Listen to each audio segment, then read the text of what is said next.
बागपत के गांव खट्टा प्रहलादपुर में रविदास मंदिर पर सरदार वल्लभ भाई पटेल की 145वीं जयंती मनाई गई। इसमें गांव के उच्च प्रतिभाशाली युवाओं ने बढ़ चढ़ कर हिस्सा लिया और युवाओं ने सरदार वल्लभ भाई पटेल जी के जन्मदिन पर उनके विचारों को, उनके कार्यों को जो देश हित में किए गए हैं उन पर चलने का संकल्प लिया और भविष्य में अपने देश के लिए तन मन धन से सेवा करने के लिए भी तैयार रहने का संकल्प लिया। युवाओं ने कहा कि जो कार्य सरदार वल्लभ भाई पटेल ने अपने देश के लिए किए, उसी से प्रेरित होकर उन्होंने अपने देश के लिए सेवा कार्य में अग्रणी भूमिका निभाने का संकल्प लिया है। उन्होंने कहा कि वह हमेशा तैयार रहेंगे। गुजरात राज्य में सरदार वल्लभ भाई पटेल जी की 182 मीटर ऊंची प्रतिमा है, जो सरदार वल्लभ भाई पटेल जी के शौर्य और उनकी वीरता, साहस का प्रतीक है। आज भारत के प्रथम उप प्रधानमंत्री सरदार वल्लभ भाई पटेल की जयंती मनाई गई 145वीं, जिन्हें भारत के लौह पुरुष के नाम से जाना जाता है।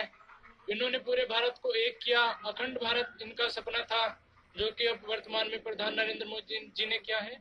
और इनकी एक मूर्ति गुजरात में बनाई गई है सरयू नदी पर, जिसे स्टैचू ऑफ यूनिटी कहा गया है।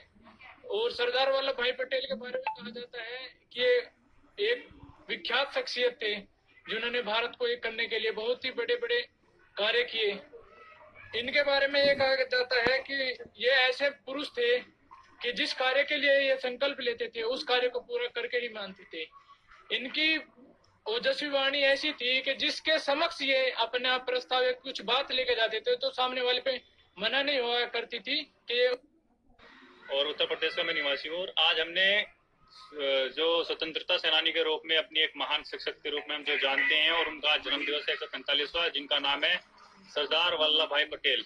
गुजरात के रहने वाले, गुजरात राज्य के वो एक बहुत ही अनुभवी और स्वतंत्रता सेनानियों में उनका वरिष्ठतम, एक उच्च क्रांतिकारियों में उनका